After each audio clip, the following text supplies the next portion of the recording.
And now on Who's Views, it's time for the latest headlines with JT and the Whotastic panel.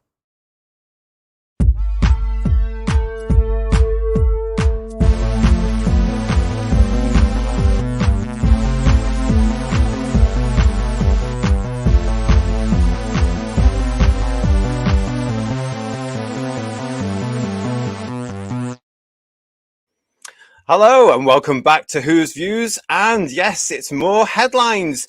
And have you heard? It's been another bad week for the BBC.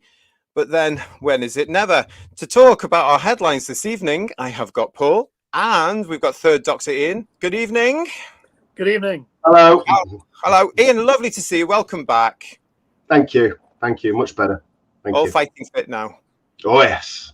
Good, because you might need it for this particular show. So listen, you two, before we start, I just want to say thank you to everybody, all the Who viewers, for all the messages and all the comments again over the week. Really, really appreciate it. I also want to say thank you to Warren, who in the week just gone there, listed us at Who's Views in his personal top 5 of shows. So huge thank you to Warren for that. I know we all appreciate it here on Who's Views, but I'm thrilled with that as well. So thank you so much, and I'm glad you're enjoying the shows. Yes, I mean that was lovely to hear, wasn't it, guys? It was indeed. Thank you, Warren. Thank you. Yeah. Let's have a look at what you're saying, Ian. Nice to get that recognition. Yeah, it is. I want to say hello to everybody that is in chat. Thank you so much for joining us this evening. If you haven't already subscribed, I know Kirsty is in the chat with you there, reminding everybody to please subscribe to the channel. So thank you, Kirsty. I want to say hello to one of our recent subscribers. There's Matt the Silent Music King. Nice to see you. Thank you for joining us. I'm glad you found us. Crimpling Doubloon is here with the usual ahoy shipmates. Nice to see you. Blue Worm is here. Hiya, Blue Worm, over there in Sweden. Hope everything's all right. You've had a lovely, lovely weekend. TARDIS Travels is here. Nice to see you. And here's our Phil saying hello with Teddy Reggie Rock's channel. Tony's with us. Hello, Tony. Nice to see you. Thank you very much for joining us. And here's Sadoko24. He's also here as well. And Matt saying, yes, he's new here. So welcome him, everybody. Yeah, absolutely. Yes, Matt. Phil's asking you how you're feeling. Much better, thank you. Much better than I was. Which is always good news, isn't it? So thank you. So yes, if you are watching us and you can get into the chat, come into the chat, and then everybody will be there for you. Cybermatch Strikes is saying here as well, hi gang to us all as well. So listen, everybody, got a great show lined up for you tonight, I hope. We want your views, your comments. All views are welcome. All views are welcome here, so do let us know. And we're going to start, actually, before we get to the whole thing about the BBC, we're going to start with, hello, and before we do that, actually, hello to Tom Garb. I can't miss these out. Look at this, I'm addicted to this. And also, hello to Nathan, who's also new. You're very welcome. Nice to see you. Thank you for watching. Really do appreciate it. Welcome, welcome, welcome. Yeah, so we're going to start with the fact that Russell T Davies has been speaking again, if you like. The new issue of Doctor Who magazine came out on Thursday, gentlemen. Everybody in the chat, don't know if you've seen this, but yes, he's been going on about, and gosh, he told Doctor Who magazine in his production notes that Doctor Who magazine, so he's saying that series 1 of his new series with Ncuti Gatwa was pushed back. He says, in an ideal world, we might have followed the Church on Ruby Road with a full series of Ncuti and Millie in January, and believe me, we tried. Way back in 2022, we juggled schedules and budgets and capacity, but nope, we'd have ended up spending money on the rush rather than on the program itself. He says the reason for the extended wait is all down to SFX. Quote, people keep telling me how fast and easy FX are, and I hear the distant sobs of our FX teams. This stuff takes ages, he says. Look at that gorgeous unit tower, the no things, the meep. It's months and months of hard work and well worth the wait. But yeah, I mean, does anyone care? What's your feedback on this? Well, I just think it's really funny that they've been doing, Bad Wolf have been doing this kind of production for a while. So is Russell T Davies. They know what they're doing. They've done it before. So why couldn't they meet their deadline? Don't understand that. I think it's rubbish. I think it's an excuse. I think Russell T Davies is putting a spin on it and hoping that people believe him, and the gullible plonkers, and we know they will, because they worship every word he says. And good luck to them. You know, have a great day, knock yourselves out, preferably literally. but I think it's just absolute rubbish. I think it's an excuse, and I think they've got problems behind the scenes, and we're seeing it here. Interesting. That's interesting. Well, that's the reason they're giving us in the new issue of Doctor Who magazine. If any of you have bought that, it was their 600th issue that was released this week, and so the price went up on that, of course. So there we go. And of course, as we were saying there, I had a message there from who was it? It was Sadeko saying it's in new Doctor Who magazine on the shelves, but it's wrapped, so you can't preview it. Is it worth it? Well, I wouldn't know either, mate, because I don't buy it anymore, because A, it's too expensive, and B, I don't like the language and the content in it, and it doesn't attract me at all. Do you still get it, Paul? No, the last time I bought the 60th one, which was also sealed, but I'm one of those luckers in WH Smith. He has a little rummage first to see if I like it. If I like it, I'll buy it. If I don't, I won't.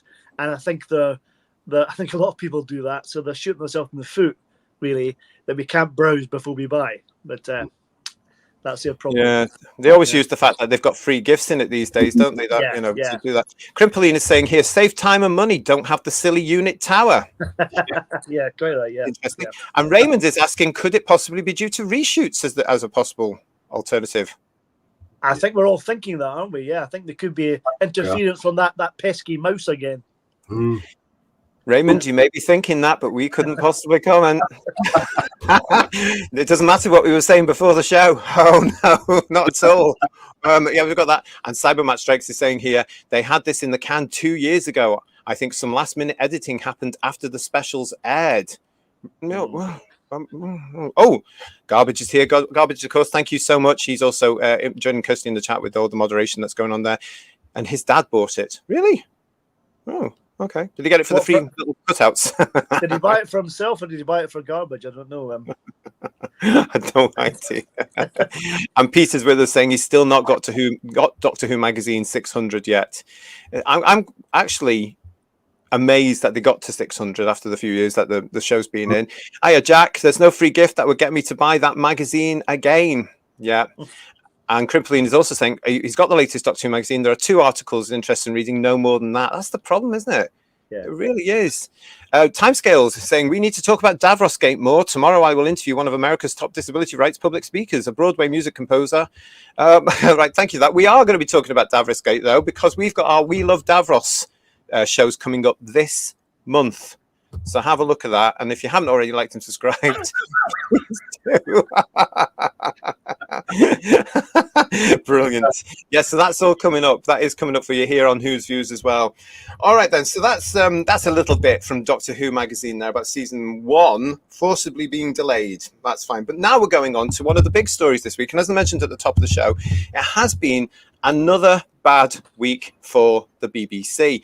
But also, when is it never a bad week for the BBC? I'm not too sure these days at all.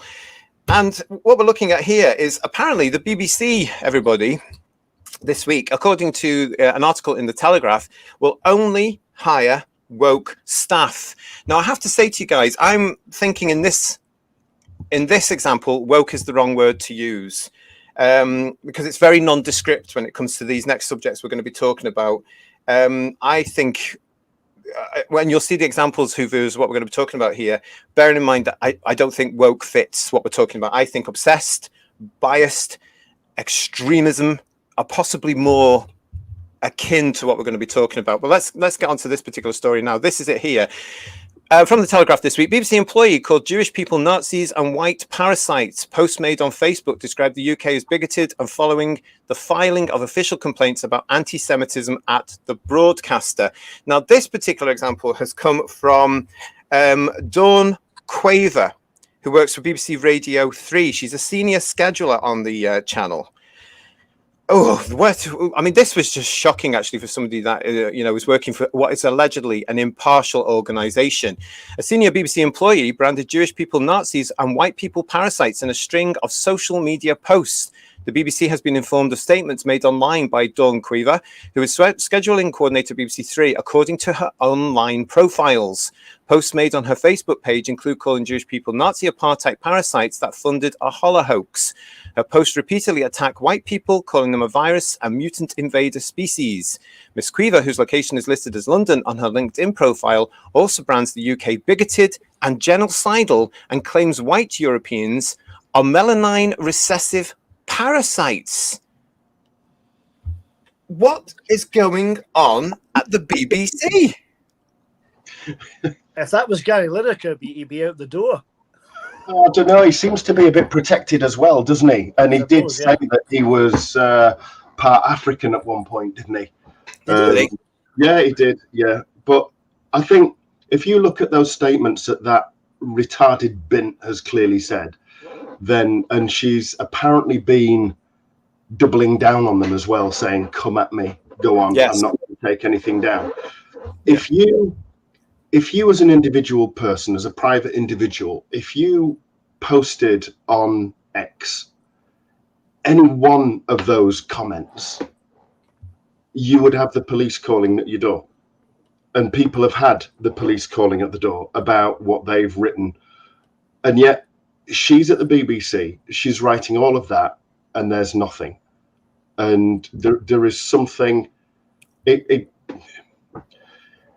like Colin Baker in the Trial of a Time Lord, where he described Gallifrey, and it's very apt for the BBC: corrupt, degenerate, and rotten to the core. And I think that's the best way to describe the BBC. You know, they got it right in 1986. That's what they are. It's wrong. She should be sacked. She should also be arrested. Her managers that are allowing it, that aren't censuring her, that aren't suspending her, should be sacked. But the problem is the BBC encourages this. You know, if you are white, if you are English, they hate you. They hate you. Oh, and you have to pay for it. You know, you are effectively taxed to give these bigoted left-wing racists and anti-Semites a job. You are taxed and you are forced to pay their salaries. And they're absolute downright evil, all of them. We have to state that she has, this is the quote that she's made since this is, "Come after me, my shoulders are broad." And you're right, Ian, the BBC has not commented on this at all. They haven't said that they're going to take action. There have been many, many calls for Miss Craver to be fired and investigated, and the BBC have not come back. And I mean, in a week where they've had more scandal over the Bashir interview with the late Princess Diana, which is all now coming out in the wash, isn't it, really? And we all know what that's going to lead to eventually and where that's going, because we can see it's very clear as day now that was contrived and it was all rigged. I mean, this is somebody, as you're saying, Ian, this is somebody that's paid for by the license fee payer. And it's very obvious from these things she's been saying. She not only doesn't like the Britain, but she doesn't like the business that actually hires her.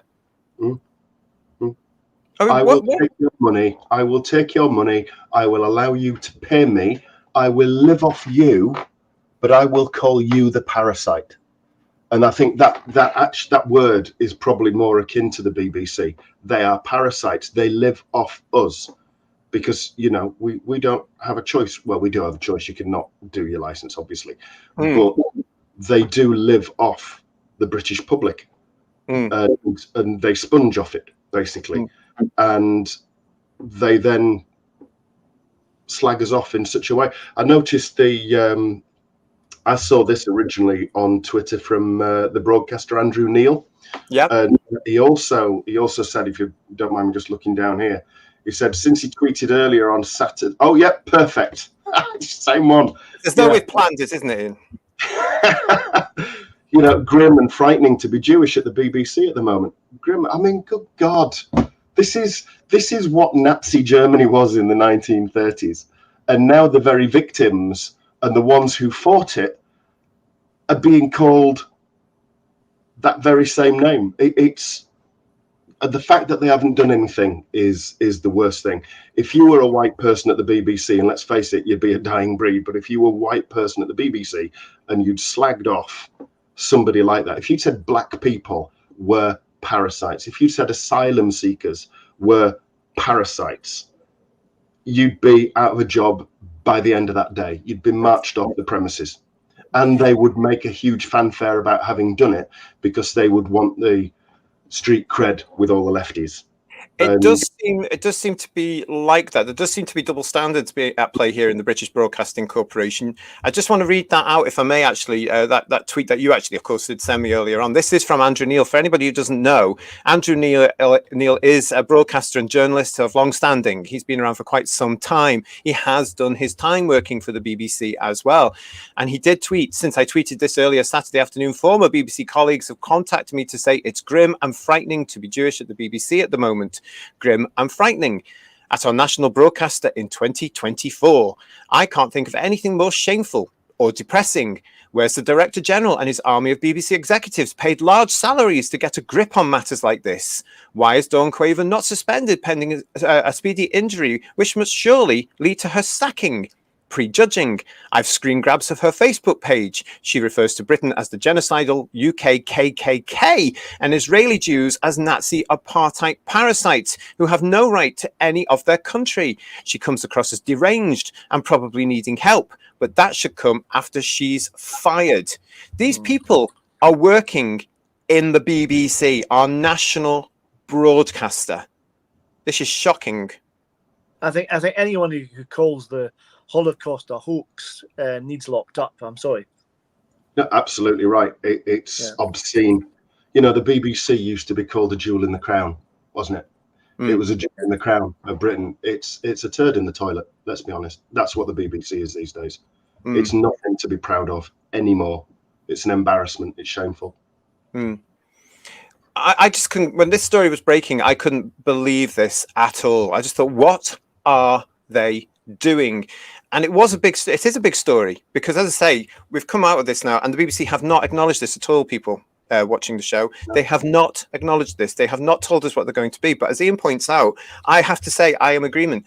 I think if this had been a white presenter saying something like this, they would have been fired immediately. You know, if the roles had been reversed, I think they would be out the door and there would have been a lot of publicity. We have seen certain things happening like that, but not this extreme. Because this is extremist, isn't it, guys? Oh, definitely, yeah. Without a doubt. Yeah. Let's see what everybody's saying in the chat here. Thank you all for watching, and thank you so much for all your comments. Kirsty is saying here, have a day off the Beebs. Absolutely. Yeah. Jack is saying, we already know they hate white males. They've reminded us in modern Doctor Who for years now. One of the reasons I've walked. Blue Worm is saying the same people leave and the extremists replace them. We've also got the fact as well, Blue Worm, of course, that some cases the same people are fired and replaced by a more diverse staff. And we're going to come to that in a few seconds. Peter's saying to me, something I say a lot, Peter, as well, stop the world, I want to get off. Yeah. I mean, it comes to that, guys, doesn't it? Sometimes you actually do think about that. You know, it's just like, what is going on? We've really got to sort this out. So Deco21 is saying to us, I remember Gareth Roberts saying the modern BBC was so loony left, it was common to hear 9/11 was an inside job, opinions from the staff. Where on earth do these people get their ideas from? And why is it allowed at the BBC? I do not understand why this woman has actually just not been taken into hand yet and suspended pending investigation and then obviously fired. There's no way you can be, you know, people like her are protected by the BBC, says Jack. Good point. Again, we will come into that very soon. Peace is thinking that the Beeb is on borrowed time. Yeah.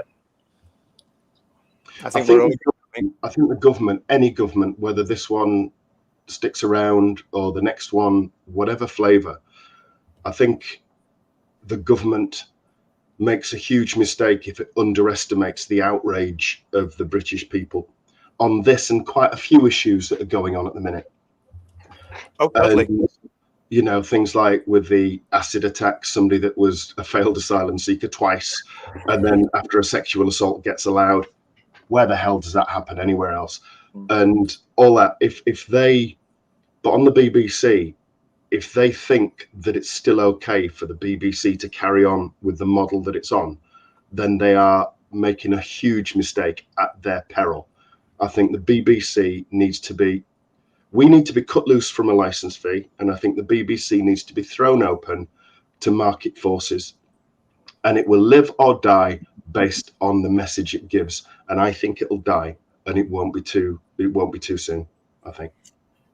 Yeah, well, you know, my opinion on that, I totally agree with you. And I think it's going to be an absolute eye-opener for every single one of them involved in the BBC when the public turn around saying, we're not paying, or we're not subscribing, or we're not going to do whatever the new model will be. Because then they'll have to up the quality again, Paul, won't they? They'll have to do more when it comes to good, proper drama, because the competition for the BBC will be fierce. And let's face it, they will lose because they don't have the monopoly anymore. No, I think they need to go on a streaming service model and let people decide if they want it or not. And like you say, if people want it, they'll buy it. If it's good, if it's not good, they won't. They'll walk. They'll vote with their wallets. Totally, they absolutely will. TARDIS Travels is saying to us here, excuse me, BBC are allowing certain staff employees to bring them into disrepute. This sort of thing is happening more and more at the BBC, and that's why I don't watch it all at all now. Absolutely, I mean, the BBC is a worldwide joke now, when even 20, 30 years ago, it was looked at in awe by the world. And it was a standard that everybody tried to, even American television was tried to making BBC quality style programming, including all the news and stuff. And now it's just a laughing stock, and it's a very poor service. And yet you have people who work for the BBC, including showrunners of particular shows that we might all love, telling us we should be buying into the BBC and loving the BBC and what a service it is for the BBC. The BBC has many, many issues and problems. And that person is just one example, because how many more of them are like that in the BBC? Absolutely shocking. Raymond is telling us this.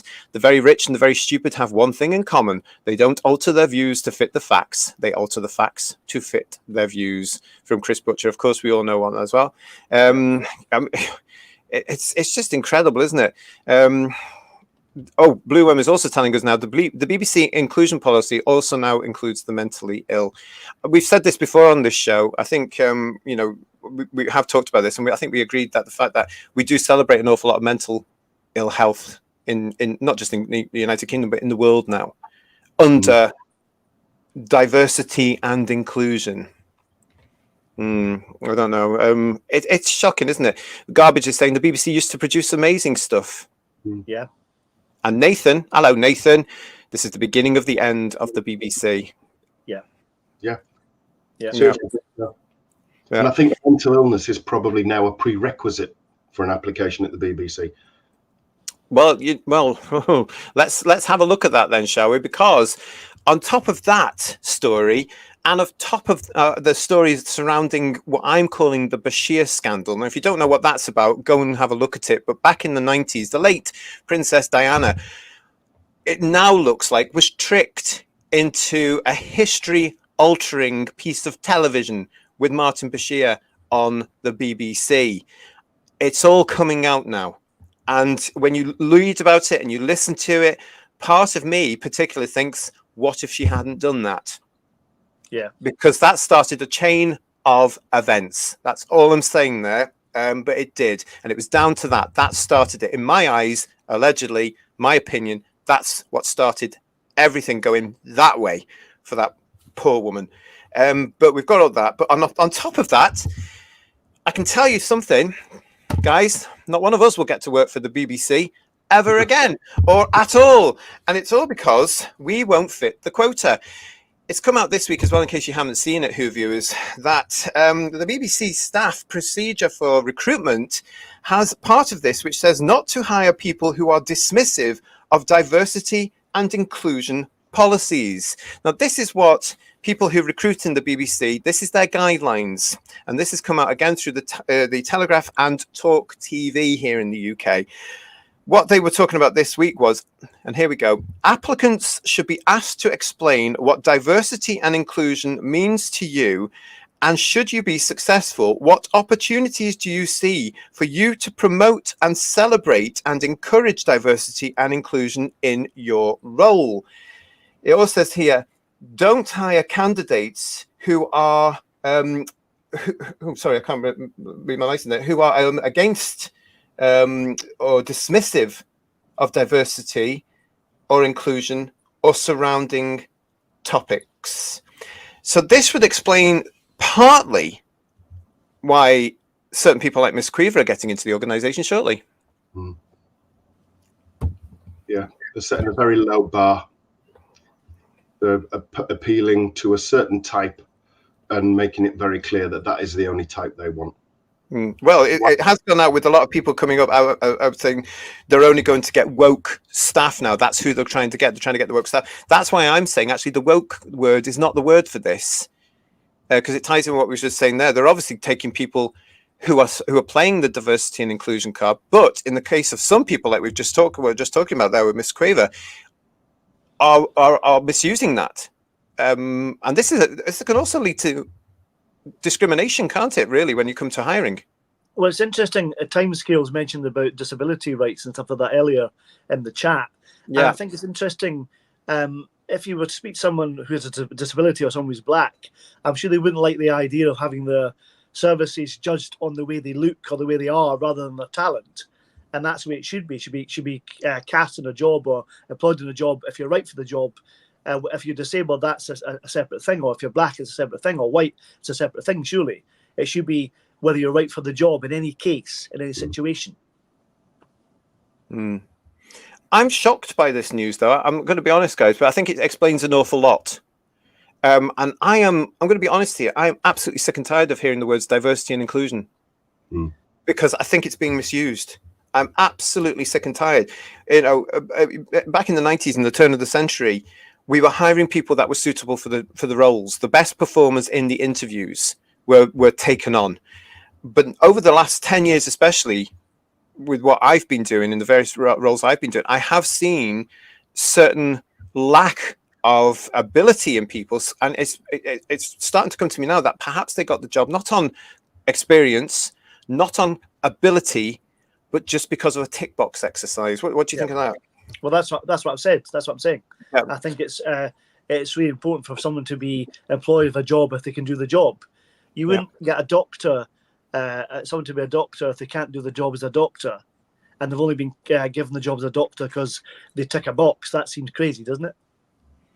It certainly does in the BBC's case. Yeah. Raymond is saying to us here now, the BBC is now a cult. It's no better than the Moonies. You know, but it's I think the problem we've got now is that this is our national broadcaster, isn't it, Raymond? This is dangerous. And when you've got people like that who are in these positions, surely there comes a point when BBC staff have to understand that freedom of speech comes to a certain point, because we're always being told by people on a different political spectrum, right? You know, you've got to be mindful that freedom of speech can actually harm somebody. Well, this person isn't, are they?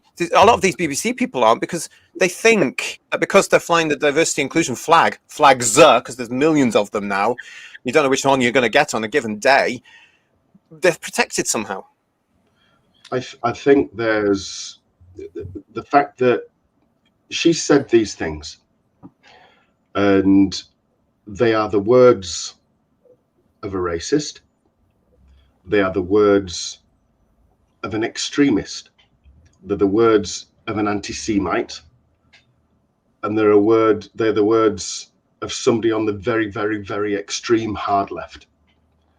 And the fact that she hasn't been suspended or sacked, the fact that the BBC haven't made any kind of formal comment, whereas we know they would have done. Look how quickly they made comments and sacked Jeremy Clarkson for chinning somebody over a steak. True. They are showing that that is the kind of person they want, and it's just indicative of what they are. And even if they did suspend or sack her now, you're days late, and it's very, very clear they would only be doing it to salvage face. Yeah, but if you look at the whole Bashir scandal, Ian, that's now over 20 years late, you know. Yeah.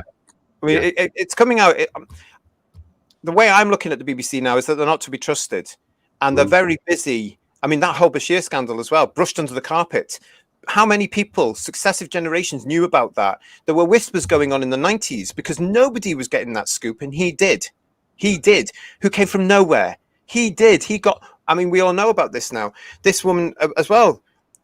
I mean, there's lots. I mean, we need to hear about BBC staff or BBC or staff that are hired by the BBC through their independence. If they do something, we need to hear about the punishment that comes after it, don't we? Because Lineker has been let off. Okay, yes, he was suspended for a little while, wasn't he? But then all the people he worked with refused to go on with Match of the Day unless he was reinstated, and the BBC caved. Yeah. You know, that was the strength of their backbone. Yeah. But with Bashir, he got a BBC employee to falsify some documents, didn't he? That's right. Allegedly so. I'm not sure if he was BBC or if he was external, but there was definitely some letters there that were incorrect. But even there, you know, that's taken so long. But here you've got the actual tweets and social media platform posts from your member of staff still visible, apparently, as of today. So I'm told they're still visible. Where the hell? A fraction of which would be enough to get you or me or anybody else in that chat arrested. Absolutely. You're right, Ian. I mean, it's very sad that in the United Kingdom now, a lot of us are living in fear because freedom of speech is going down the toilet. And then when you're trying to have discussions about things like this, where other people are doing, you can be living in fear of being called whatever.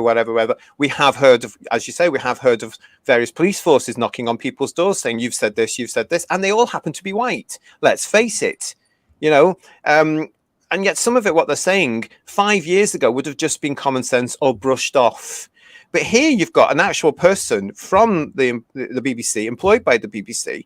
She's not even apologizing because she doesn't want to. She doesn't believe that. She is passionate about what she's talking about here. And the BBC remains silent. This is worrying times for our national broadcaster, I feel, because they should be acting on this. Where's their impartiality? There isn't any. No. And other people at the BBC could possibly, you know, take up the mantle on this and they can continue it. You know, we've had other examples in the Doctor Who world, haven't we, where certain people have gone off and said certain things. We haven't heard about any repercussions from that apart from rumors. I don't know. I think it's Cybermatch Strikes is telling us here the principles of DEI are not the issue. Their implementation of an operation of it is racist and discrimination. You can't support anti-discrimination by being discriminatory. I've always said, Cybermatch Strikes, that positive discrimination is still discrimination. Yeah. And I've always questioned positive discrimination. It's a term that we don't hear about now because too many people were starting to talk about it and say, what does this mean? Hang on a minute. But it's still in action. And you can see that here through the BBC and this new policy. Well, it's not a new policy. This has been around for some while, apparently, you know, about this whole thing where, you know, this has got through them. Timescales was asking, did BBC Legal clear this hiring policy? They must have done. They must have done because it's there, and we've learnt about it this week. This has come out, but it's blatant nonsense, really, isn't it? It's actually going to be saying we can't hire the majority because we want the minority. Was it the BBC that 2 or 3 years ago got caught by placing adverts for staff that actually said white applicants need not apply? I'm pretty certain that happened somewhere as well. I'm sure it was the BBC. It is the BBC, actually, but it's not just the BBC. It does happen in the show business industry quite a lot, and they do get away with it. Now, the BBC, what you're talking about there is, well, apparently it is legal, and it happens all over the United Kingdom. They have been putting out calls for a few years now, which will basically offer some sort of apprenticeship or something like this, and it will blatantly say this is only for a certain group. They're usually aimed at what used to be called the BAME group. I know that's not a term that is considered relevant now, or apparently it's insulting now. I don't know what they've replaced it with. You can't say black anymore. You know, apparently it's very, very confusing. This is the situation we're in now where we're all tripping over what is the latest terminology, and none of us bloody well know. It's absolutely shocking. But yes, that's what happens, Ian. So a lot of these, you know, kids get excited, or young people or whatever get excited about, oh, there's an apprenticeship going at the BBC, and then they find that they're discriminated across because they happen to be white or they happen to be male. Oh. What is interesting is, though, it's if you've seen Faulty Towers, there's an episode called The Gourmet Night, and Basil wants to put an advert in the paper saying no riffraff. It's a bit like that. It's ridiculous. Absolutely. Yeah, it's exactly like that, isn't it? Yeah. Well, I mean, at the time though, we all thought that was outrageously funny, and it's very strange. And That it's now, like a reality. So, and now we seem to be living through it. Mm. I'm very concerned about what this was about, and when this story broke this week, and these examples of the tweets came through, or the Facebook posts, or whatever they are, shocked and horrified to think what the hell has gone on with the BBC. How did the BBC allow this to happen? How did the senior management of the BBC allow this to happen? But yet it explains practically every aspect of content throughout the BBC, throughout the background, through their programming, to the radio stations, where everybody that was deemed to be too white or over a certain age or whatever was let go, because they do not obviously tie in with these new diversity and inclusion policies within the BBC. You see what I'm getting at here? This is, and we've often talked about this. We've often thought this was the case, but now we can see it. We've got proof here. Well, that's why they're dwindling audiences, because no one's watching. Because, to be fair, the majority of the UK are Caucasian, aren't they? I mean, I would say at least 60%. We've mentioned on the show before that the BBC no longer represents Britain. No, I mean, it's going for audiences that don't exist on many things. Whether they like it or not, whether these people like it or not, the United Kingdom is still predominantly white. Fact, it is. Yeah. And our main religion, whether you like it or not, is still Catholic. I know that's in danger, and we've been seeing that over the last recent while here in the UK, but it still is. Guys, do you think there's a point where diversity and inclusion gets too much, and we've overstepped the mark? Have you seen the series that's just come back this week, The Apprentice? No. About 70% of the contenders are not what you would call white. Now, I know the BBC had a 20% quota, but this is about 70%. It's insane. It's absolutely insane. And they're all stupid. They're all as thick as mince. So, well, that's the Apprentice here. Just to let people know, it originally started here on the BBC. The format was sold because, of course, our American chums will know it for being a certain Mr. Trump's show, because he took that format on and made a massive success of it on whatever channel it was over in America. I remember Joan Rivers winning one. The legend that was Joan Rivers, and that re-energized her career to an extent as well, didn't it?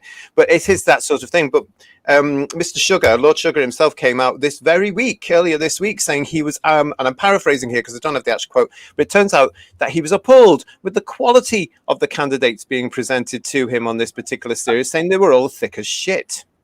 To be fair, the times I've seen The Apprentice over the years, regardless of what the mix of people are, they're generally thick as shit, aren't they, to be honest?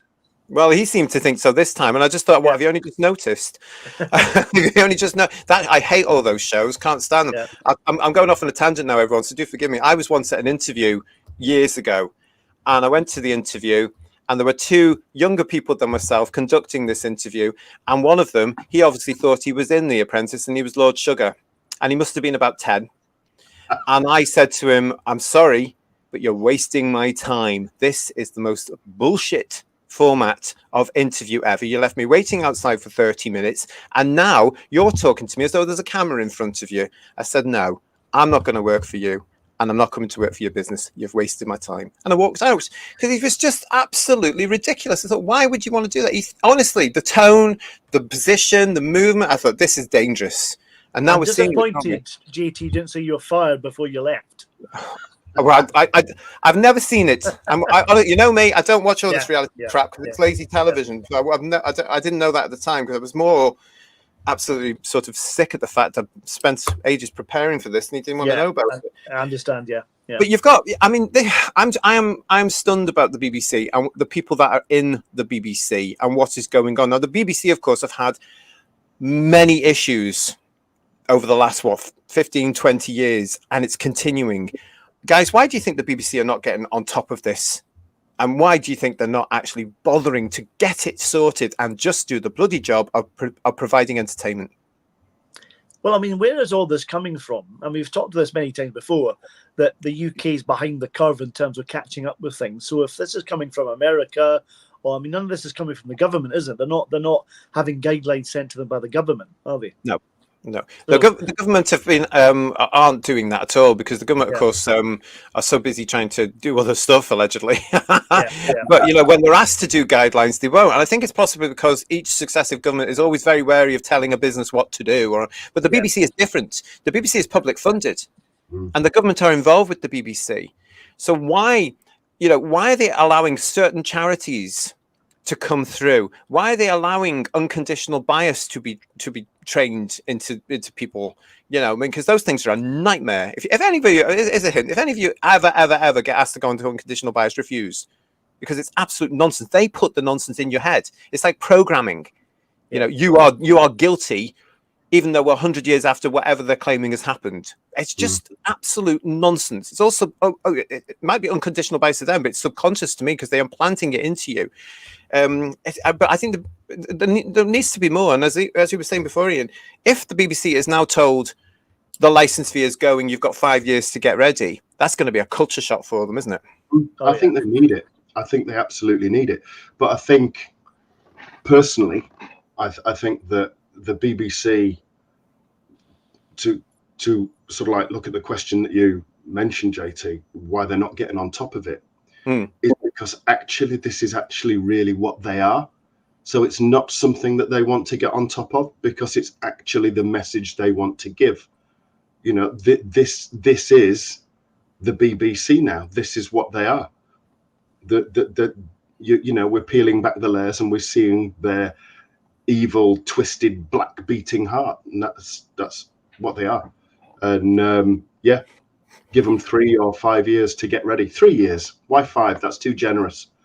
We had to tolerate Whittaker for 3 years, so they can only have 3 years. There we are.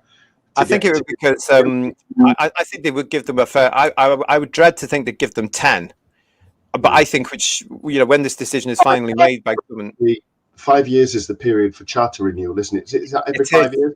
Yeah, I think it's every 5 years, and it's coming up soon, isn't it? But I don't think any of the politicians have the balls to say, right, you're going, that's it.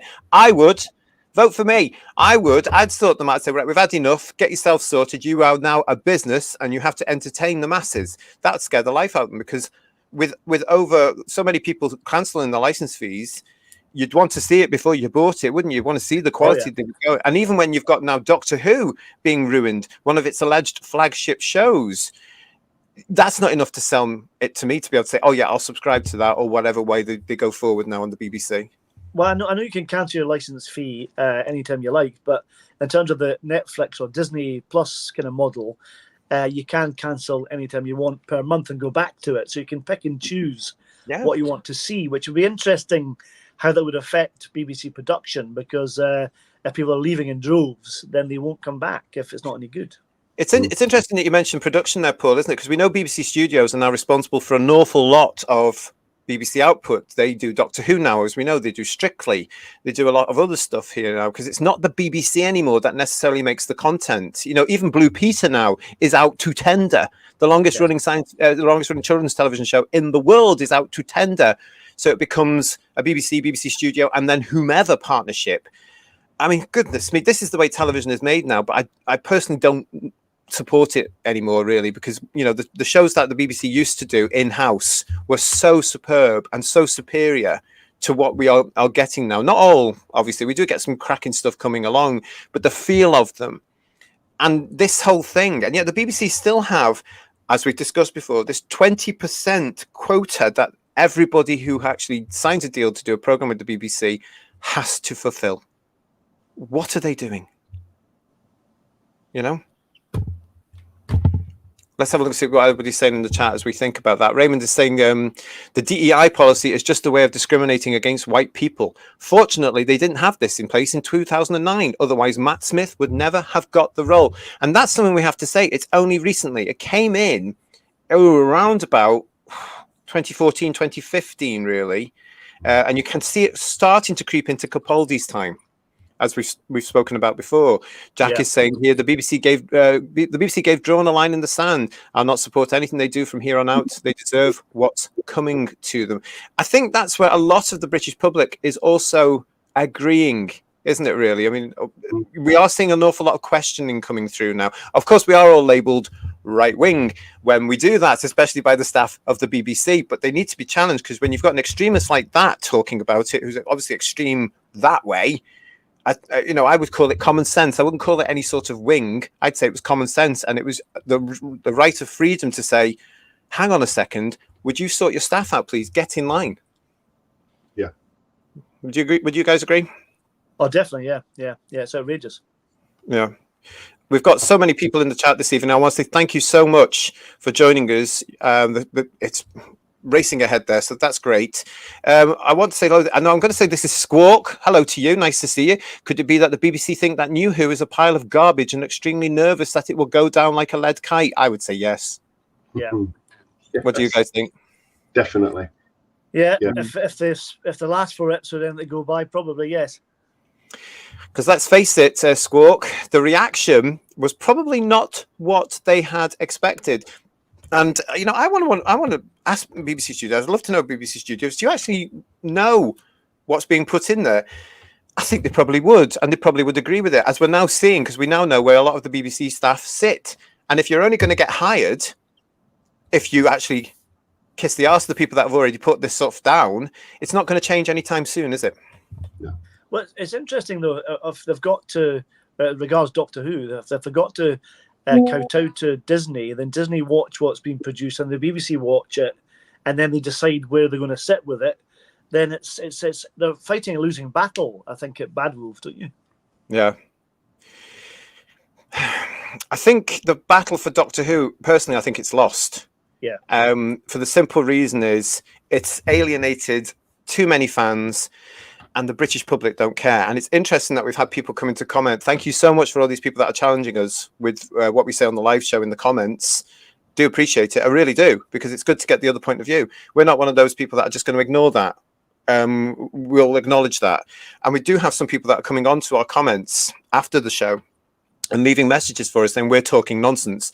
When you do that, please let us know why. Give us the examples why you think we're talking nonsense, because we'll talk about it on the show. I guarantee you. And yeah, it's important that we know where you're coming from, I think, and why you think it's not. But answer me this: why do you think the British public are supporting this show when they were obviously not? But they're obviously not. I think we are going to be coming back to that topic as well. But Blue Worm is saying the sins of the BBC are countless now. Worst of all is the attempt to brainwash the kids. And that leads us on to something that's related to this topic. And I want to know if you two on the panel are sitting comfortably. Reasonably. Yeah, okay. Are you at home or sitting comfortably? Well, then I'll begin. This is from, of course, the new novelisation from BBC Books and Penguin under the Target label, written by Gary Russell. This is from the Star Beast. Are you ready for a story, boys and girls? You're assuming he as a pronoun, said Rose. True, the doctor admitted. Yes, sorry, good point. He crouched back down to the meep, and Donna automatically sat on the arm of the sofa next to him. Sylvia held her breath again. Are you he or she, the doctor said, or they, or... The meep's eyes narrowed fractionally. My chosen pronoun is the definite article. I am always the meep. Jumping forward. The doctor was staring where the meep had been a second before. Cryptic. I hate that. He turned to Donna and Rose. But we've still got to fix you two, because the meta-crisis might have slowed down, but that thing is still wrapped around your cortex. Donna sighed. Yeah, we know. We know everything, thanks, added Rose, grinning broadly. Donna poked the doctor's skinny chest. And you know nothing. It's a shame you're not a woman anymore, because she'd have got it. Rose took up the explanation. Yeah, we've got all that power, but there's a way to get rid of it. Something a male-presenting Time Lord will never understand. Donna and Rose smiled at each other, and Donna said, just let it go. Of course, we had to live through that on a television screen, this absolute utter nonsense. It's the same person, for God's sake. Sorry. But now it's in a book that is being Yeah. sold and targeted towards our children. Yeah. What the hell? And I think this whole thing about this inclusion thing from the BBC is illustrating this. It's going into this. Now, bearing in mind that these new range of target novels are published by BBC Books and Penguin from scripts that we know about, I mean, this is going to end up in a school library. Yeah. Am I the only one that's concerned? Well, I'm just kind of concerned, narratively speaking. It drives me crazy that they keep berating the Doctor for whatever he's allegedly done, but it's still the same person. So regardless of the fact he's a male protected Time Lord is complete nonsense, because if he was a woman before, you want to believe in that or not, it's still the same character, the same person. So what they're talking about is nonsense. You know, it's funny in that story because they were talking about, you know, I know they referenced the term dead naming afterwards in that ridiculous after show bollocks. But during the program, you know, you had those, were they white lads? Because they probably were going past and shouting at Rose by their actual male name. And that was seen as aggression or microaggression or however they want to do it. And then you go to the end. So that's bad. That's bad. And then you go to the end and you've got Donna basically carrying out microaggressions against the Doctor because he's male, and if he was still female, and he's obviously being jabbed in the chest and being told that he's inadequate. Those are all microaggressions as well. So 1 minute that's bad, and then the next minute in the same story that's good, as long as it's against a white man.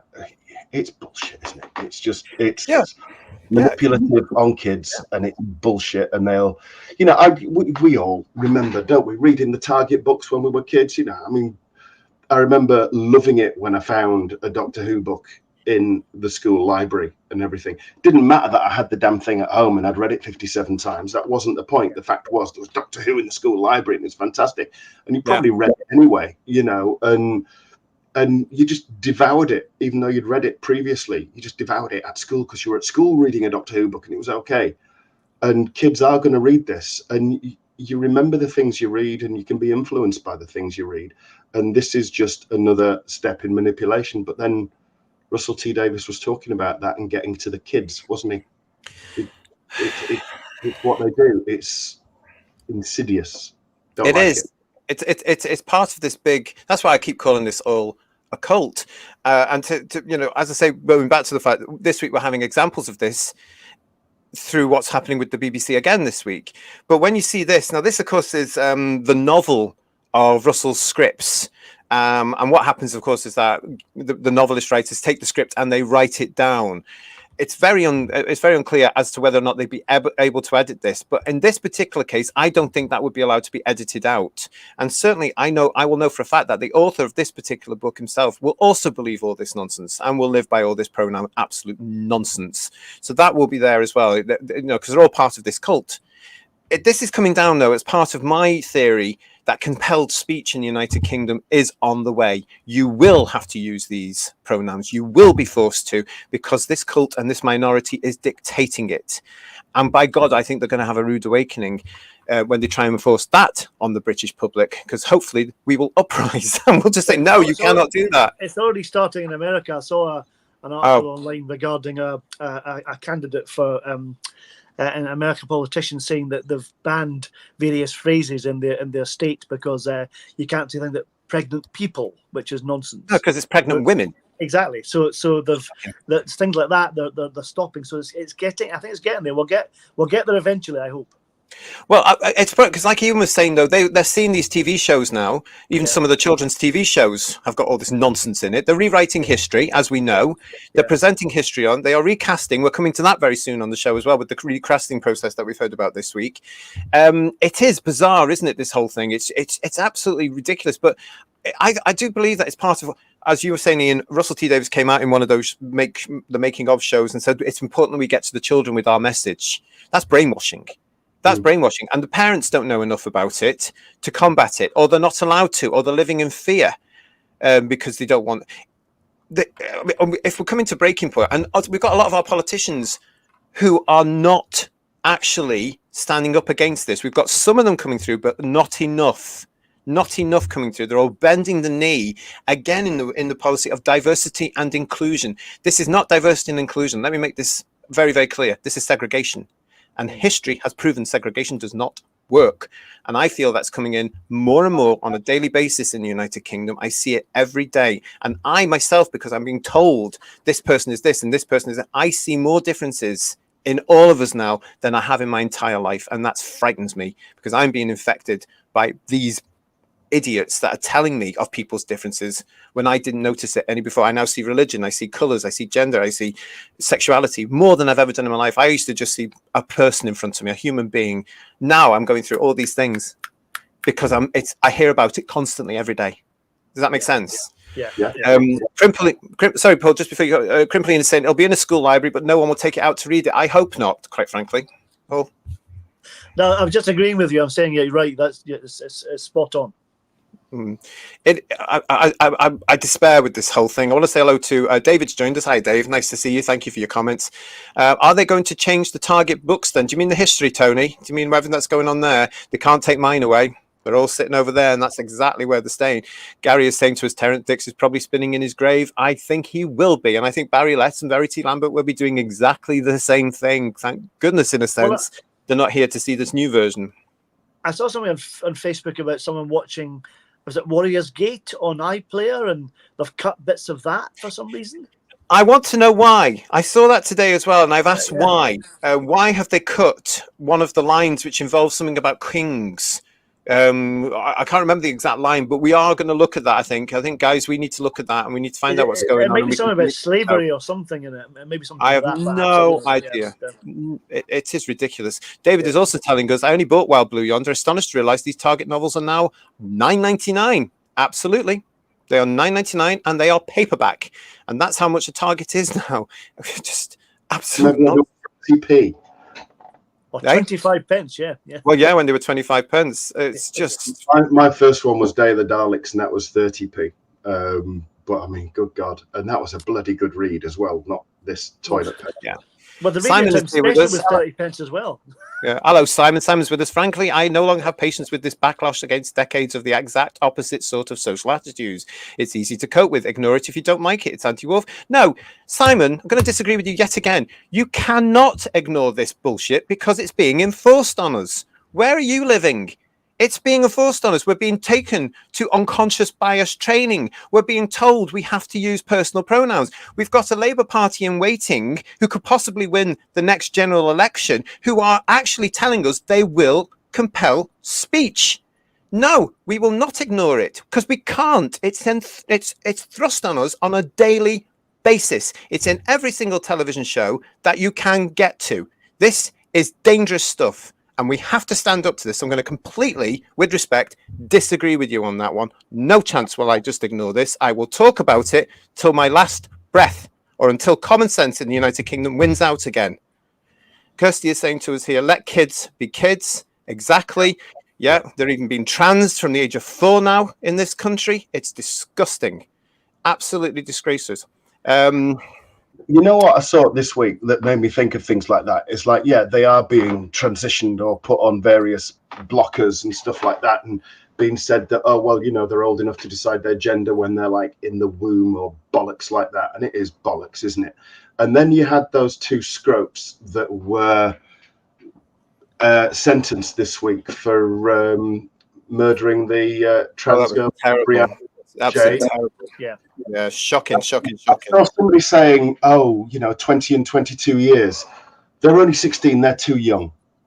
And I thought, you know what, fuck off. You can't have it both ways. 1 minute a 4-year-old is able to go on blockers and transition or whatever, or prep for it. And the next time 2 16-year-old murderers, evil, nasty little bastards, are being locked up and you're saying they're too young. You can't have it both ways. They either are or they aren't. Yeah, that was a terrible...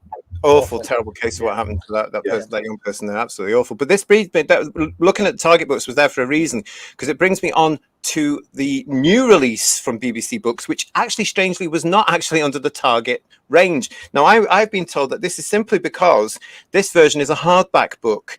And the paperback version, which comes out next year, will be in the target range. And of course, this is the recently released novel of The Church on Ruby Road, which was out, which was, of course, the Christmas episode of last year. And this has also hit certain headlines, if you like, because this novel has been written by this young person who I do not know. Now, her name is Esme Jikiemi, I think it is, Pearson. I can't say her name, but she describes herself as a Nigerian, Jamaican, British, Australian heritage. And she's the one that's written this novel. And she is causing a little bit of a talk, if you like, in the Doctor Who fandom. And it could be another example of this diversity and inclusion hiring, if you like, that we're talking about, that has been revealed this week as well. Because these are some of her tweets. Here we go. This is her here. She comes out very much as racist because she's always going on about being white, people being white. Now, she claims that she is also, the word I don't like because it hurts a homophobic slur, queer. Mm. What exactly does that mean, please, Esme? What do you mean by that? Are you just attention seeking? But here we go on this one. Look at this. Also overwhelmingly white and het. Now, het, of course, is heterosexual. This is what happens when you give people's manuscripts to white men who don't understand the value of black stories beyond pain. Some of you may be shocked to realize this is what all black writers must endure to even break into the industry. Gatekeepers must do better. White people will really come into your replies on a post that isn't about them or for them and start writing diary entries. Leave me alone. Isn't that what she's doing? Yeah, pretty much. If you are going to attack people for their skin color as me, it works both ways. It works both ways because you will be questioned about it because in the United Kingdom, we are still, as I say, predominantly white. This is shocking. I am absolutely appalled about where we are in the UK today with all of this. I don't know where we went wrong at the turn of the century. It was never like this beforehand. It wasn't this bad in recent years. I don't get it. It's messed up. It's really messed up. I mean, she's comes across as a talentless racist hack that's being handpicked for a gig that she wouldn't have probably got on talent alone because she hasn't got any. She's been spoon-fed a role and she's just spewing hate and filth. She'd fit right in at the BBC, wouldn't she, though? It makes me wonder that if she is allegedly this Q-word author as well, if that's how she's come under the radar of Russell and his cult. You said it works both ways, JT. I agree with you. It's like, well, if it's being racist to be racist toward black people, then it works the other way around, being racist towards white people. So how is that acceptable in any way, shape, or form? The 4 countries she comes from. Oh, she claims that she is of Nigerian, Jamaican, British, Australian heritage. And she's queer. By her own. Allegedly. Right, I wonder how that goes down in Jamaica and Nigeria. Wouldn't be that popular, would she? Really? It's a good point. It's a good point. But again, she's written this book. I'm not buying it. I'm not reading it. I don't want to know. I have seen, she was on some sort of podcast recently where obviously a certain clientele was chatting with her and bigging her up and all this, but there weren't many on it, I believe. And of course, it's all coming for a particular audience. I find the whole thing to be frightening, to be honest. That Doctor Who is in the hands now of people that are so judgmental, so bigoted, and so biased, and they are actually talking to young people. I mean, no wonder this is all in the education system as well. This is very concerning, I'd say. Inform, educate, and entertain is the original brief for the BBC. Not propagandize, not to hate on people, not to show such bigoted, racist behaviour. It's not. It has no purpose. It has no purpose at all. I hate it. I've said it before and I've said it again. The entertainment industry now seems to think it's some sort of political party. Yeah. And it seems to be not only judging the British people and throwing every ist, phobe and ot word at them for anything they say, but they also look down on us an awful lot. And I'm absolutely convinced that they look down on the British public and say, you must be educated. You will think like us. You will do what we tell you. And the way we're going to do this is we're going to put our messages in absolutely everything, whether it be our television shows, our radio plays, our novels, our graphic novels, our comic strips, whatever it is. It's everywhere. They are like poison. Absolutely. Very poisonous. Toxic. That's a good word to say it. Thanks for everybody that's in the chat. Really appreciate it. It's a very busy chat tonight with all your opinions there. Really, really good. Nathan is saying to us, I don't understand what is this ridiculous obsession to enforce delusion. As I say, I personally believe now we're celebrating mental well-being, mental ill health issues.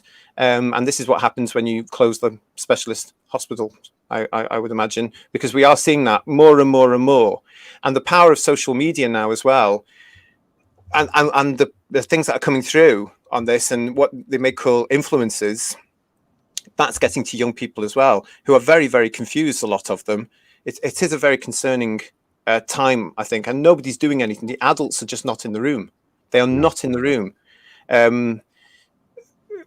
Let's have a look. Sadeko24 here is saying, it baffles me someone could get a novel out of that stupid Christmas episode, a comic book maybe, but not. But I think there was plans to do a comic book as well, wasn't there? I'm not sure if that's there, but I'm sure that there. And Jack, I'm sure the BBC love her. They're not going to do like the Doctor and the Daleks and Rose type book with it, as it's Shooty's first one. They're not going to do I would imagine so, because it's Russell, and he probably will do that at some point. But I'm not seeing. So it's interesting. Keep all your comments coming. I've lost you all in there now, but we're going to move on to something else that's tied in with that. Now, Paul, you found this out in the week, didn't you, as well? This is coming from the actor Danny Sapani. Am I saying his name there right, Paul? I think that's right, yes. Yeah, I thought it was as well. And this lovely picture of Danny Sapani, you know. If you don't know his name, you will possibly know his face, because he's been in quite a lot of dramas on television. He's done a hell of a lot of theatre. And he was out this week talking, wasn't he, about this. Now, this is from the chief theatre critic, Dominic Cavendish, from The Telegraph. Danny Sapani, a black actor, can play Churchill, but it needs to work both ways. As he prepares to tackle King Lear, good luck to him. At the actor talks about casting Shakespeare and mortality. Danny Sapani is the unsung heavyweight of British acting. That's actually a great way to say that. When he has had a good share of television credits with prominent roles in Killing Eve, the horror drama Penny Dreadful, and the sci-fi series Halo, he hasn't yet been cast in something that makes him a household name. I don't like what they're implying there. He says, when I spoke to Derek Jacobi, this is him, ahead of his Donmar King Lear in 2010, he implied that playing Hamlet was a vital rite of passage, allowing you to join the classical club, conferring your membership at the end with Lear. Hamlet, Sapani says, without rancor, wasn't on the table when he was young. He reminds me that Adrian Lester had to go to Paris and work with Peter Brook to get his chance at the role. He says there at the beginning, he's had to say that in this country, we're caught up in all sorts of issues about colour-blind casting and colour-visible casting, and we haven't resolved them yet. But we've got an Asian Prime Minister and half the cabinet is of colour. We should be proud of that as well, actually. That's me just ad-libbing there. So it feels right, getting back to the quote, so it feels right to tell the story in a modern style with a head of state who is of colour. Even in a cubbyhole of a room at the Almeida, Sapani's presence and warmth put you at your ease, but have you is slightly in awe too. He is also strikingly level-headed. He says diversity is a word we bandy around and take to mean anyone from a BAME background, but everyone has a diverse story of some sort, even if they are from Eton. As for the increasing prevalence of racial cross-casting, when I ask whether it's okay for a black actor to play, say, Churchill, he replies, yes. But by the same token, you should have to open the door to someone from a white background playing Kwame Nkrumah, I think that is, the 1950s Ghanaian Prime Minister. To be credible, you can't do it one way, but not the other. Your thoughts on this, guys? Well, I think that's a sensible approach to think about that. If it works both ways, like we were saying earlier about what's right and wrong about being racist towards certain ethnicities. So I think it's reasonable to consider a white actor playing Muhammad Ali or a black actor playing Churchill. If it's good enough for one, it's good enough for the other. But whether it's necessary is the question, I think. Okay. Yeah, I would agree with that. I don't think it's a necessary thing at all. If you want to just say yes, it's fine in principle, it'd look bloody stupid, wouldn't it? I mean, if you had Lenny Henry, because you know he's the arch one that they all want to pray at the altar of. If you had Lenny Henry playing Churchill, I'm sure he'd love it because he'd make loads of racist statements about it. It would be ridiculous because Churchill would, but then look at, Isaac Newton. But if you'd get certain circles that were screaming in joy if that happened. But then if you then did something where their cult figure, Nelson Mandela, was played by a white person, there would be rioting on the streets. I think there's an issue of it. I don't know if you've seen the Leonard Bernstein movie where Bradley Cooper playing Leonard Bernstein. He's Katie Mulligan's in it as well. It's at least I've not seen it, but I've seen bits of it. And he's made up to like Leonard Bernstein, and has prosthetics to have a bit. Leonard Bernstein was Jewish, so he's got like a what could be described as anti-Semitic nose potentially. Yeah. So he's got makeup to look like that character. It's a real character, but he looks like him, and he's played it really, really well in the clips I've seen anyway. And he's very believable as that character. So that kind of works in the same kind of thing. If Lenny Henry played Churchill, he would have to be made up to look white and be Churchill. Likewise, a black actor playing Muhammad Ali or Nelson Mandela. It's just like I say, why is it necessary to do that at all? And it goes back to what happened in the 70s and 80s with other TV shows and films where people were blacked up or whatever they were doing in terms of playing that part. I have to say on this issue, I'm actually confused. I'm going to be very, very honest, because part of me is saying, well, actors are actors and they should be allowed to play the parts completely. And I don't mind if it's something like a science fiction or something like that, or what have you. But if it comes to an actual historical figure, I find myself very confused here by saying, no, actually not. Anne Boleyn was not black. Mandela was not white. Steve Biko, one of my own personal heroes, was not white. And what I'd be feared of is if a white actor got those sort of roles, not really bringing the gravitas of the experience that those characters are, because every real, obviously, historical person has their proper history to play on. If that, am I making any sense? I'd be worried that the actor wasn't doing it correctly. You're making sense, though, but it gets back to the Russell T Davies question about a gay actor can only play a gay character. Yeah, and it's like getting back to the thing about, well, actors need to be allowed to act. And Brendan Fraser was in a film called The Whale, and he played an overweight man. And he put weight on, but he wore a fat suit to play that part, and he was ostracized about that. So it's are actors allowed to play characters anymore? I think the race swap, whether a white actor plays a black character and vice versa, if it's a fictitious thing, then that should be okay potentially. But if it's a real life character, a historical character, then maybe not. Yeah, I think that's my point. I mean, the whole thing about the Isaac Newton thing in our own show, in that second episode of the Alleged Specials, that wasn't done for artistic merit. That was done purely for malice. That was done to wind people up. And we know that now because that's what happened through those 3 episodes. It wound people up. They were, again, I think it was basically that crew, again, the people working with Russell T Davies and his crew and the whole of the BBC saying, we're going to get at the British public here, or anybody happens to watch this. But it does work the other way, doesn't it? You've been able to say, well, hang on a minute then, why don't you do a Doctor Who episode where Rosa Parks was white? And therefore messed up the entire history and the importance of that character. You can't do it. You just can't. I think Go on, Paul. I think as well, it's Doctor Who or TV and film from, I suppose, from the 50s up until the late 70s and sometimes early 80s, that actors were allowed to play opposite ethnicity. So if you look at some of Doctor Who's history, there's been some of the actors have played parts, they weren't the same race. But they weren't necessarily historical characters, but they were blacked up, or they played Chinese characters, things like that. And if you look at something just briefly, I know I might touch on this later, but Tazi Wen-Chiang, if you look at John Bennett's performance as Li San-Chang, he's playing a Chinese character, but he's white. But he's playing it, I think, personally, a respectful way. If you look at Benny Hill across on another channel, he's sending it up, and it's really racist. But we have to remember as well. We have to remember as well that episodes of Doctor Who were done at its time. We are coming back to this. If you haven't already subscribed to the channel, please do, because we're going to be talking about Talons of Wen-Chiang very soon here on the channel as part of Headlines. So please come back and join us for that one, because that's also going to be very, very interesting, I think. But there's a lot of hypocrisy going on in here, and it's how you do this. So why did they cast a black actress as Anne Boleyn for that particular drama?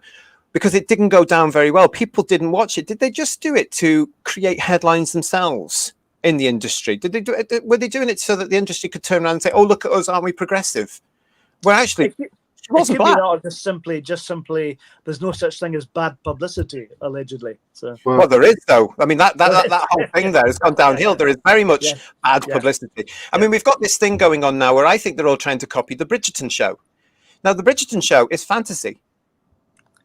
And I know it's got its fans. I couldn't get into it. It was a bit too lovey-dovey for me, too sort of whimsical and more like a romance novel. So it wasn't for me. But the fact that you've got all those actors in there working their hearts out and being fabulous, I don't mind that at all because it's a fantasy. You know, it wasn't real.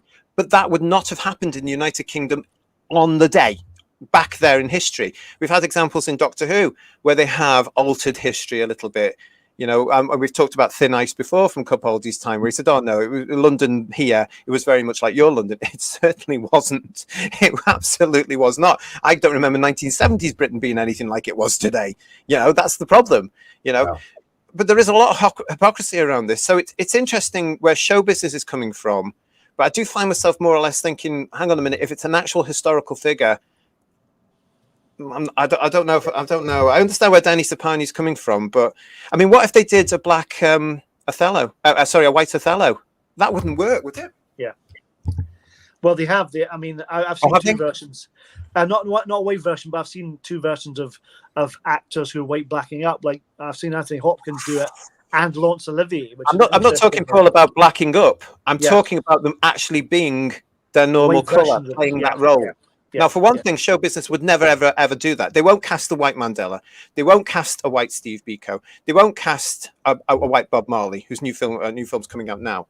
You know, and Raymond is saying here, when Chris Helmsworth can play Muhammad Ali, then we all know we have true equality. That's a great put in that, Raymond, because that's the hypocrisy, isn't it? It can go this way. We can cast a person of color, if that's the right terminology we're using today, as a white character, like Doctor Who did with Sir Isaac Newton, but we daren't do it the other way because we'll get all this backlash coming off. But it don't matter what historians or people who are white care, because they don't matter anymore. No, they don't care.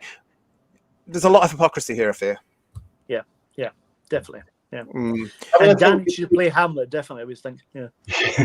if you do, obviously, if you're doing something on radio, and they aren't obviously a different nationality with an accent, then you could have anybody playing Churchill if they can convey the character and the force that he was able to put into his speeches, if you bear in mind the time and what was going on in the world and what the stakes were at the time. It doesn't matter, because it's your radio, you're listening on the radio, and it's your imagination.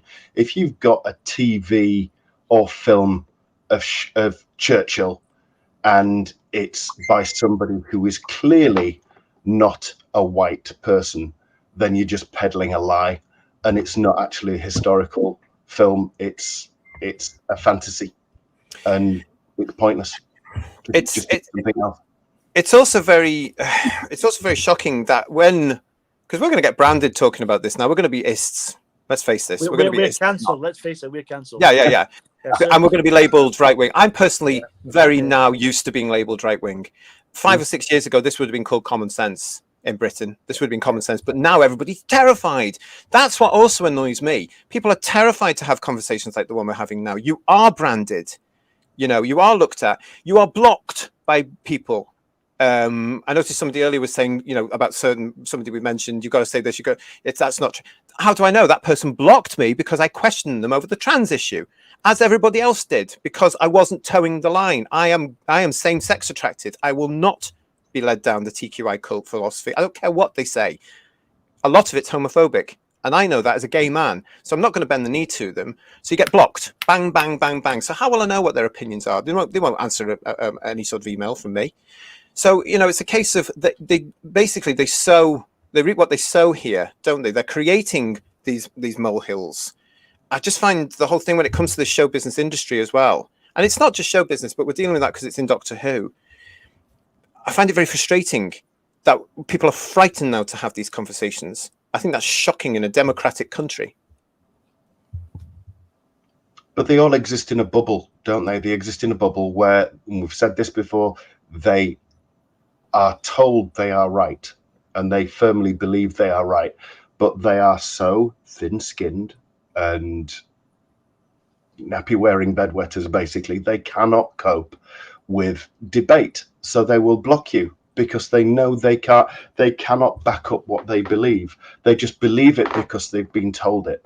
They can't argue the point. They can't debate the point.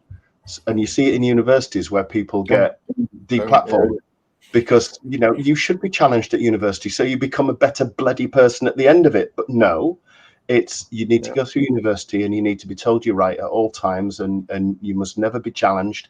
And then you're going to go into the real world and you're really going to fuck it up because you have. Well, we're seeing that now because a lot of them have left to go into the organisations like the BBC. And what are we seeing here now? We're seeing that they can't get out of student mode. They're not ready to adult, and they're certainly not prepared to be challenged or have a discussion. They'd rather close you down, and the way they do that is by calling you names, and that doesn't work anymore. I've said it before on the show. The guilt aspect doesn't work anymore, Paul. Well, that's why talking about universities, Ian, that's why they have debating societies, to make people understand there's a debate, there's a discussion. That's what's about being a mature person trying to discuss something. And that's how things are developed and changed, through discussion and debate. Well, they used to be, but I'll challenge you on that because there is obviously the stuff now you can get online. And when you're seeing people... Are we having a debate now? Are we having a debate now, JT? Yeah, well, yeah, but when you're seeing people, visitors on college campuses and universities, told that they can't come in because you may upset the students. That's shocking. And that's why I'm saying the adults aren't back in the room there either. Don't be telling somebody they can't come in to talk to the students, to give another point of view, because they need that. But no, the spoiled brats won't let them even on the campus. And there's loads of women that are not allowed onto these campuses to say, look, I am a woman and a woman is a woman. Because all these other ones are coming out saying, oh, you're a bigot, you're this and that. It's a woman who wants to tell you her point of view. The least you could do is listen to her, because you know what? You might even get to alter your mind, you idiots. Garbage is making an actual point here as well. If Idris Elba went to play Churchill and I went up to play Churchill, Idris would get the job as he is better than me. But if Hugh Jackman went up against Idris, shouldn't Hugh get it? This is what the industry is now asking themselves, Gary, isn't it? Crimpling Doubloon is also saying this would be fine on radio, of course, not that the BBC would cast a white actor as a black historical character, even for sound only. There's things you can do with your voice, of course, that would really stretch an actor. I mean, that's the whole point about acting as well. You are supposed to stretch yourself. But would a white actor go up for a black role? Well, what it tends to do, I mean, if you stretch the logic of all this, it's an actor allowed to act. Now, if actors can only play a part that they're right for, like a gay actor playing a gay character or a black actor playing a black character, if you follow the logic of it, if you play a murderer, surely you have to murder someone to be able to have that experience to then play the part. It doesn't make any sense. Yeah. I want to ask David Foxcroft here. He's asking us, what planet are you boys on? Have you been drinking? Explain what you mean now. Certainly we haven't been drinking at all. We're just having a discussion here. So what exactly are you questioning? Do let us know, David. And let's see what the answers can be there. I mean, yeah, this is it. I mean, there's so many chats here. Thank you so much for everybody for coming on to you. George Orwell, according to Doug, says, I enjoy talking to you. Your mind appeals to me. It resembles my own mind, except that you happen to be insane. TARDIS Travels is reminding us, didn't Lenny Henry once say that a black actor would never be chosen to play Doctor Who? I think he did, didn't he? And I think it was fairly recent. And why shouldn't he? Why shouldn't there be a black Doctor Who? Why shouldn't there be a black James Bond? You know, nobody's saying that there should be, as far as I'm aware, or it might be a minority saying it should be. You know, again, why? It's not about their ethnicity. It's about whether they're right for the part or the job. Yeah, exactly. You know, I think Elba would be a very good James Bond. You know, I think it's too old now, unfortunately. I think they missed the boat with that, because he would have been bloody stunning. I think it'd have been fantastic. Absolutely. Totally. And you would have watched every scene he was in, he would have grabbed it, wouldn't he? And he would have really got into that role as well. I think we've been robbed of that, personally. Do you remember that series? It only went one series, about 6 episodes, Ultraviolet? Oh, I loved that. Yeah, I loved it. He was just, I don't think he was that well known then. And he was the standout actor. He really commanded every scene he was in. It was absolutely fantastic. And from that point, I thought, yeah, that's a future James Bond. And he has missed it now, and it's a real shame. Yeah, but, you know. Totally. But again, that sort of thing is, you know, whatever happens now, they're going to get caused. They're going to get told, "Oh, you're just doing that to tick the box." We'd need to, and the problem is, of course, you never tell the story of who else auditioned for the role because it's disrespectful to the actor, which I get.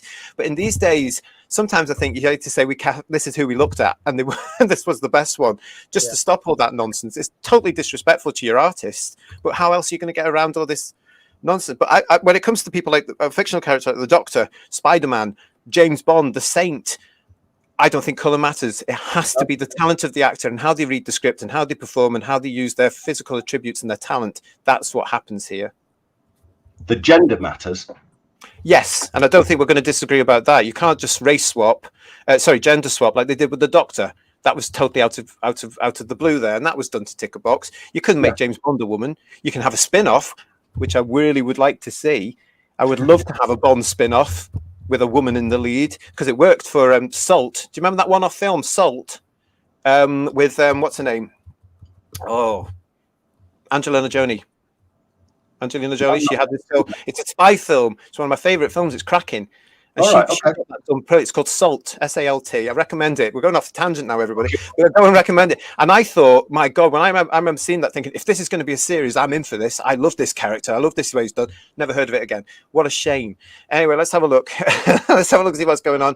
When she was Mrs. Smith with Brad Pitt, was it Brad Pitt? Was it her and Brad Pitt? She did that one as well. Yeah. There's a series of that now, Mr. and Mrs. Smith. Yes, there is. Yeah. Black guy and a Chinese lady. Naturally. You know, I've got, yeah. Well, yeah. Good luck to them if it works, but I don't know. And Blue Worm is saying, I think they did an Othello starring Patrick Stewart, where all other actors being black. Ooh, oh, really? That sounds a bit odd.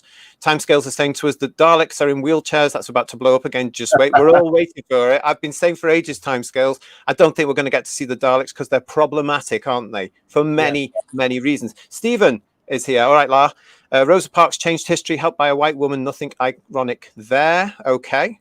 All right. No, what I was saying is they wouldn't cast a white woman at Rosa Parks herself, and they shouldn't, because it ruins the whole history of the character. Do you think that's what Stephen was getting at? I'm not sure. Let's have a look. What else? Yeah, there's actually chats there. Thank you so much for all your chats coming on. God, this has been a lively show, hasn't it, guys? Certainly has. Tony Crosby is saying it'll be Saw and Torrance will be offensive to baked potatoes next. It's just a matter of time until somebody says that. Timescales is saying to myself, I'm not gay, but got deplatformed forever asking these questions in 2005. Kudos to you. Thank you. Yeah, well, listen, I've been fighting for LGBT rights since I was 18, and I find myself now at the age of 54 having to do it again.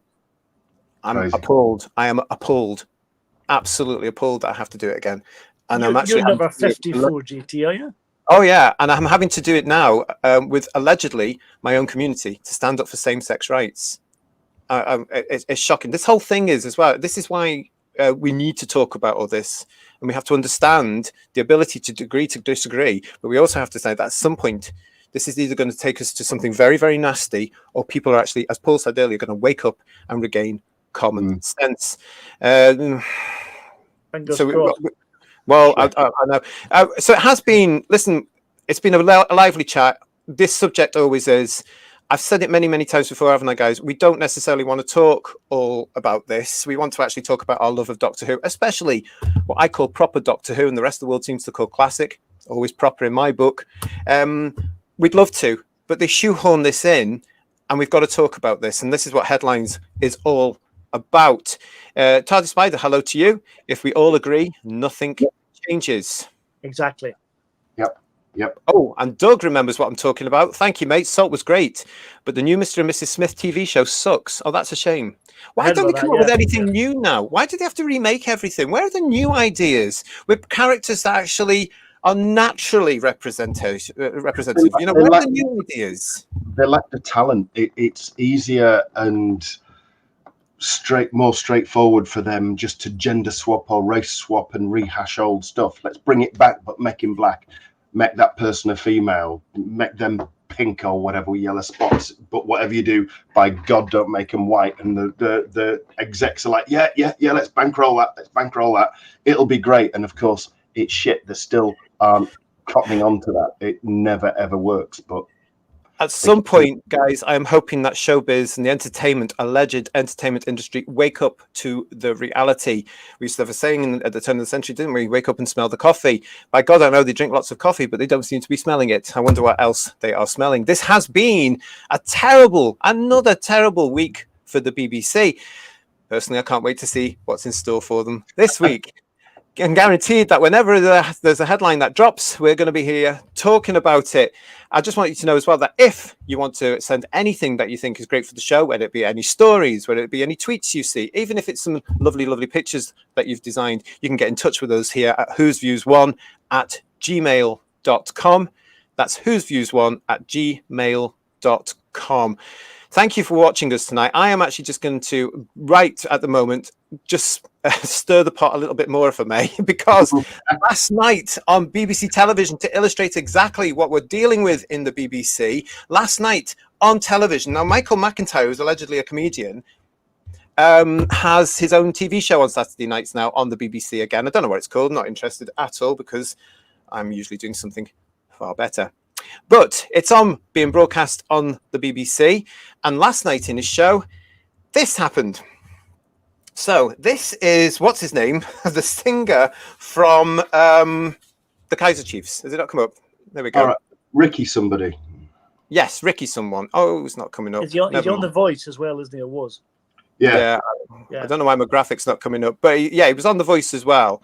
Yeah. But basically, he wore a shirt last night, and I'll have to show this again last night, but he wore a shirt last night on primetime BBC television that said, "Trans rights are human rights." Now, in my day, that wouldn't have been allowed. Whether it was a surprise for him to go on stage or not, that wouldn't have been allowed, because it would have been looked at as political, and he would have been given another shirt to go over it, or he would have been asked to remove it if he had another item of clothing. But here we are. That shows you where we're at with the people in the BBC, because they didn't blink an eyelid and they just shoved him onto television. Apparently, yes, the public are complaining. But guess what? The members of the public who pay their license fees, who watch all this drivel, will be branded tomorrow and on Tuesday. Yeah, it's a shame, isn't it, everybody? It's a real shame that this actually happens, but it's all there. I don't know why my photograph isn't loading there, but never mind. You'll have to take my word for it.